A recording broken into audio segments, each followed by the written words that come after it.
O Senhor esteja convosco. Ele está no meio de nós. Proclamação do Evangelho de Jesus Cristo segundo São Mateus. Glória a vós, Senhor.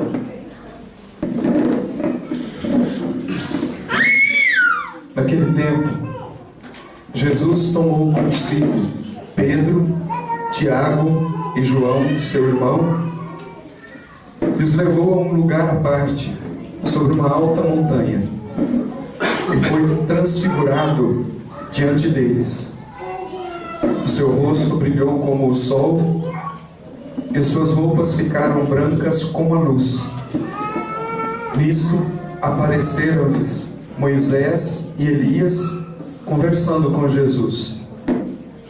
Então Pedro tomou a palavra e disse: Senhor, é bom ficarmos aqui. Se queres, vou fazer aqui 3 tendas, uma para ti, outra para Moisés e outra para Elias. Pedro ainda estava falando quando uma nuvem luminosa os cobriu com sua sombra. E da nuvem uma voz dizia: Este é o meu filho amado, no qual eu pus todo o meu agrado. Escutai-o. Quando ouviram isto, os discípulos ficaram muito assustados e caíram com o rosto em terra. Jesus se aproximou, tocou neles e disse: Levantai-vos e não tenhais medo. Os discípulos ergueram os olhos e não viram mais ninguém, a não ser somente Jesus. Quando desciam da montanha, Jesus ordenou-lhes: Não conteis a ninguém esta visão, até que o Filho do Homem tenha ressuscitado dos mortos. Palavra da salvação. Glória a vós, Senhor.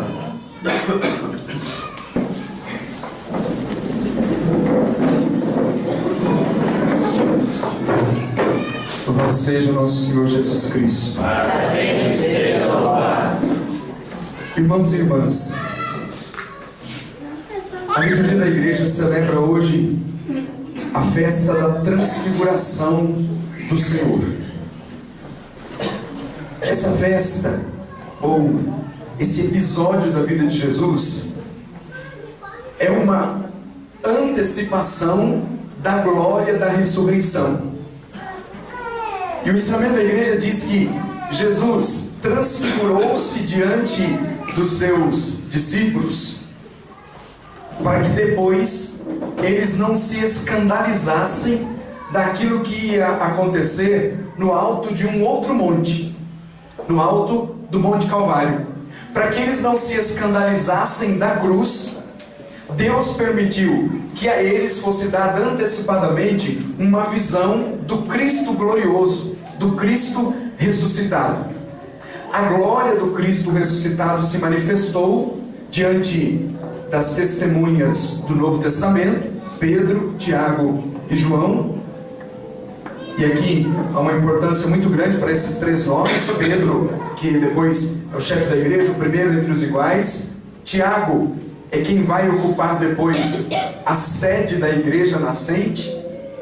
Pedro é o primaz, o primeiro, mas quem ocupa a sede da igreja de Jerusalém, da igreja nascente, é Tiago. E João, que é o discípulo amado.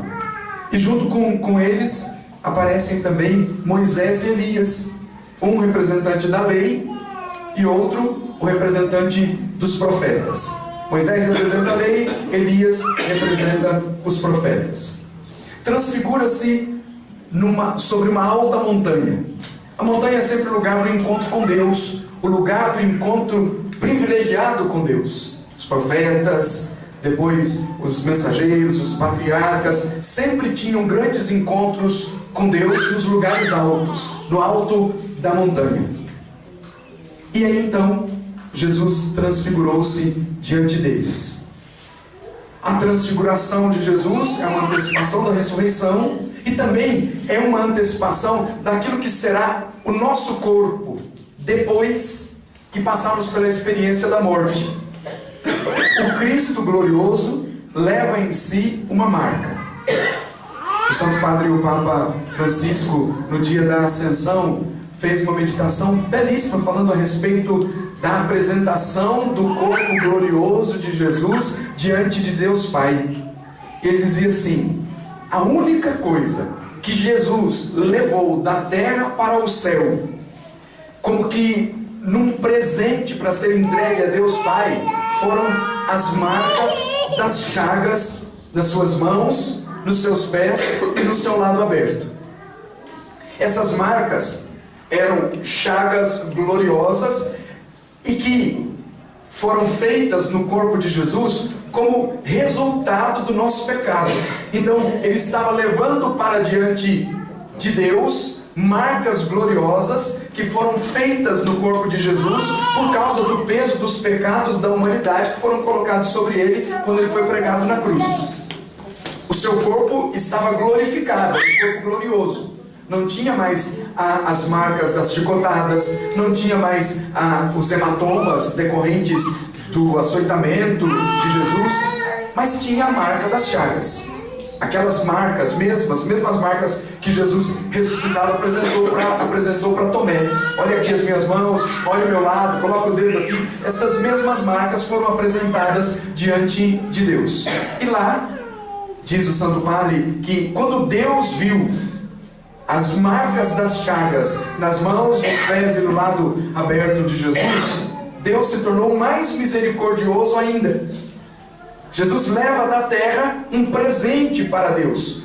O presente é o quê? A reconciliação que se estabeleceu através da redenção de Jesus, da sua paixão, morte e ressurreição. Isso é uma garantia para nós. Quando Cristo volta para junto de Deus e apresenta as chagas gloriosas, as marcas dos pecados que nós colocamos em Jesus, a graça da misericórdia se manifesta de tal forma que é atestada aquela doutrina que a igreja, com a graça do Espírito Santo, elaborou, baseado na palavra, sem dúvida alguma, de que nós, depois que morrermos e passarmos pela experiência da ressurreição, receberemos um corpo semelhante ao corpo de nosso Senhor Jesus Cristo. Cristo morreu como primícias, como primeiro, e depois, na ordem de Cristo, aqueles que viveram a fé, que se arrependeram dos seus pecados, ainda que feridos, as feridas que existem nos seus corpos são feridas, isso para aqueles que se arrependeram, obviamente, feridas, chagas gloriosas, cicatrizes gloriosas, melhor dizendo, cicatrizes gloriosas no corpo daqueles que lutaram dia a dia para viver como Cristo, para atingir a estatura de Cristo.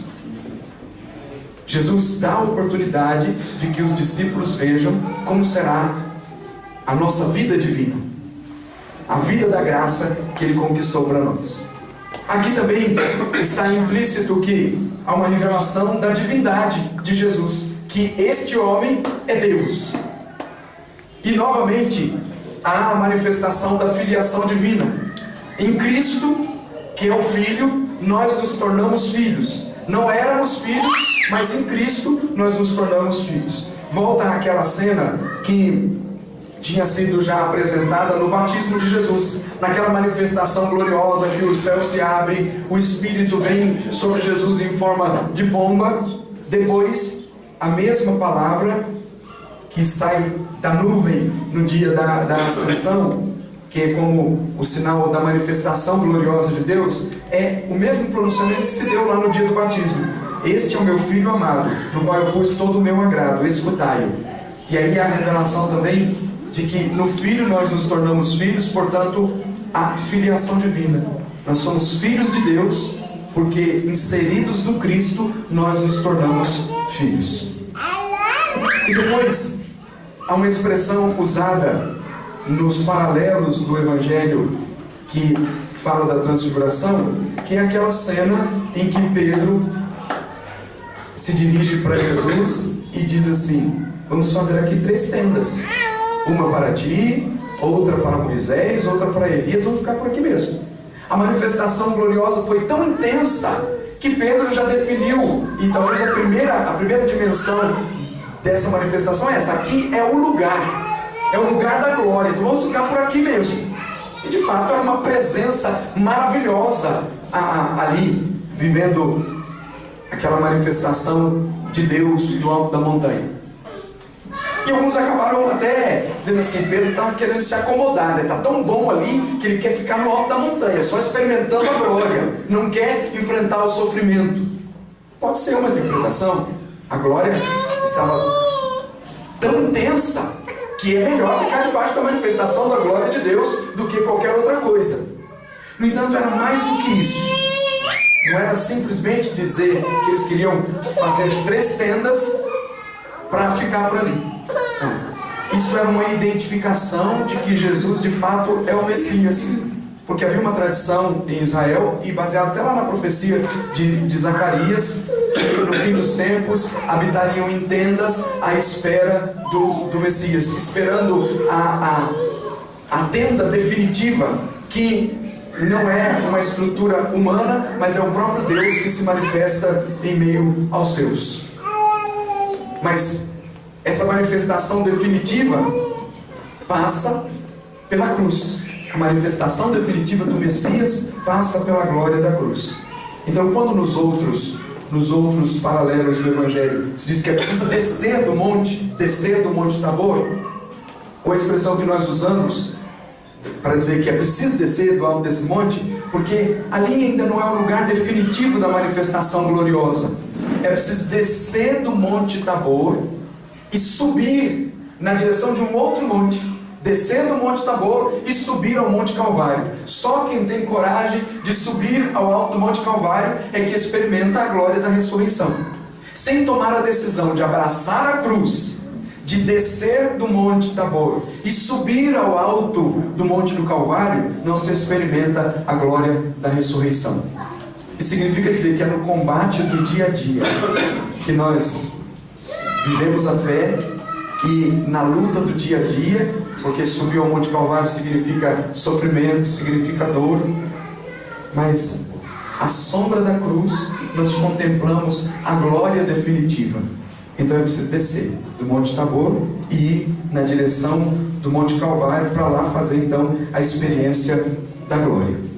Mas o grande destaque que se dá, e nós vamos ouvir novamente isso quando rezarmos o prefácio da oração eucarística de hoje, porque se a gente presta bem atenção na Santa Missa, as orações próprias da missa, as 3 orações, a oração da coleta, a oração sobre as oferendas e a oração depois da comunhão, elas nos situam como que numa exegese, numa explicação daquilo que nós estamos celebrando. Que nós começamos dizendo assim: ó Deus, que na gloriosa transfiguração de vosso Filho confirmastes os mistérios da fé, pelo testemunho de Moisés e Elias, e manifestastes de modo admirável a nossa glória de filhos adotivos.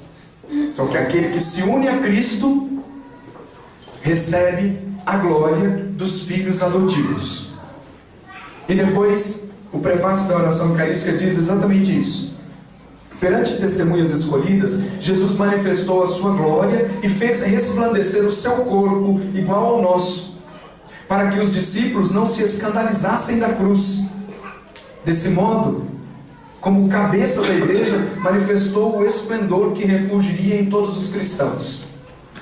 Depois que nós morrermos, aqueles que viveram a fé, porque foram inseridos na vida divina a partir do Cristo, receberão então a mesma glória. Refulgirá em nós, refulgirá em todos os cristãos a glória e o esplendor de nosso Senhor Jesus Cristo. Isso se chama plenitude da santidade, isso se chama virtude heróica vivida de forma intensa e que depois recebe o prêmio da coroa eterna que é dado para aqueles que lutaram. A festa da transfiguração é um impulso para a nossa vida cristã, para dizer assim: vale a pena lutar no dia a dia para viver bem a vida cristã. Ainda que seja em meio aos tormentos, ainda que seja em meio às dores, ainda que seja em meio a todas as dificuldades que nós enfrentamos no dia a dia, vale a pena, porque o que vem depois ali, como que por detrás do Monte Calvário, é uma glória que só é destinada para os cristãos. É uma glória que só é destinada para aqueles que viveram a fé. Ninguém mais vai receber isso, a não ser aquele que viveu verdadeiramente a fé. É o prêmio da bem-aventurança final, o prêmio dos que lutaram. Nós já falamos disso aqui uma certa ocasião, como os soldados que vão para a batalha, eles podem voltar exaustos e machucados, feridos, mas voltam felizes porque venceram a batalha.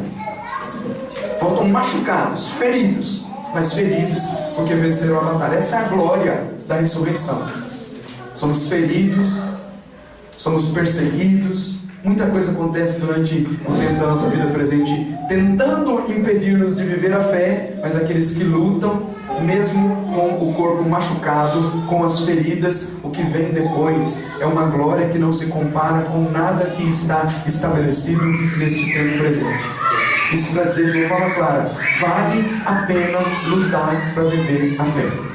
O soldado que desiste no meio da batalha, ele é envergonhado. Primeiro, porque é um covarde, se rendeu. Agora, aquele que, mesmo sabendo que a luta é dura, mas vai para frente da batalha, depois recebe o prêmio da vitória final, que é a glória da ressurreição, o corpo glorioso. Então vale a pena para cada um de nós lutar para viver bem a fé. E hoje, falando de uma forma muito clara, ao celebrar aqui as bodas de prata, os 25 anos de casamento da Rose e do Ney, eu falo para todos aqueles que são casados aqui, vale a pena viver a fidelidade. Para os solteiros também, para mim também que sou sacerdote, vale a pena viver a fidelidade. Mesmo que algumas vezes apareçam os encantos do mundo, as ofertas do mundo, aquele que persevera na fidelidade recebe o corpo glorioso. Aquele que não persevera na fidelidade tem o destino que é próprio daqueles que decidiram-se pelos prazeres deste mundo. A glória final é prêmio daqueles que vivem a fidelidade. E se alguém pensa que viver a fidelidade é a coisa mais fácil do mundo, não é. Não é. Em meio à luta do dia a dia, na luta do dia a dia, na oração, na vida sacramental, naquele que cai, se levanta, como um soldado no meio da batalha mesmo. Cai, é ferido, mas levanta. E cheio de dores, feridos, continua firme, continua firme. É a estrutura desse tempo presente. Se a gente não luta no dia a dia para viver a fidelidade, a gente pode até achar que está ganhando alguma coisa vantajosa diante desse mundo, porque os que vivem na infidelidade querem sempre levar vantagem, acham que estão tendo vantagem diante das coisas, mas para o cristão não. Mesmo que seja difícil, é preciso viver a fidelidade, porque a recompensa que vem depois é maior do que qualquer elogio, do que qualquer recompensa que esse mundo possa dar, do que qualquer reconhecimento que esse mundo pode dar. A glória final é para aqueles que são corajosos. Então seja corajoso em viver a fidelidade. Para cada um de nós, sejamos corajosos em viver a fidelidade. Se nós não nos empenharmos em viver a fidelidade, nós perdemos a vida para esse mundo e a vida eterna.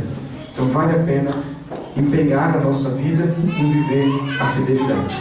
O Senhor quis revelar a glória da ressurreição e a oração final termina dizendo exatamente isso. Depois que nós recebemos o corpo de Cristo, a súplica é essa: que o alimento celeste por nós recebido nos transforme na imagem de Cristo. Porque o Cristo que nós recebemos na Eucaristia é o Cristo glorioso. E cada Eucaristia que nós recebemos lutando para viver a fidelidade, nós vamos cada vez mais nos configurando a Ele, nos configurando a Cristo. Nós recebemos o corpo do Senhor pedindo que sejamos transformados na imagem do Cristo que foi revelado, cujo esplendor foi revelado na glória da sua transfiguração. Se nós queremos então receber o corpo glorioso, é na luta do dia a dia que nós alcançaremos isso. Com sombra e água fresca ninguém alcança. É na luta do dia a dia, na busca intensa da santidade, que nós alcançamos o corpo glorioso, a glória da ressurreição final. E cada um no seu estado de vida. Isso que é bonito na igreja. O sacerdote busca a fidelidade e e na luta do dia a dia, a partir do estado de vida que assumiu, a vida sacerdotal. Os casados lutam no dia a dia a partir da vida matrimonial. Os consagrados-se e estão solteiros a partir da vida de solteiros, consagrando-se ao Senhor. E é na luta do dia a dia que nós alcançaremos o corpo glorioso. Então não nos cansemos de lutar. Se nós queremos viver a glória final só é dada para os soldados que lutam e não desistem da batalha. Como que desce do Monte Tabor e depois com firmeza sobem para o Monte Calvário para lá viver a experiência da cruz e depois da cruz a ressurreição. Que o Senhor nos conceda essa graça, a graça da fidelidade. Na fidelidade, na luta do dia a dia, alcancemos então a glória da ressurreição final. Assim seja, em nome do Pai, do Filho e do Espírito Santo. Amém.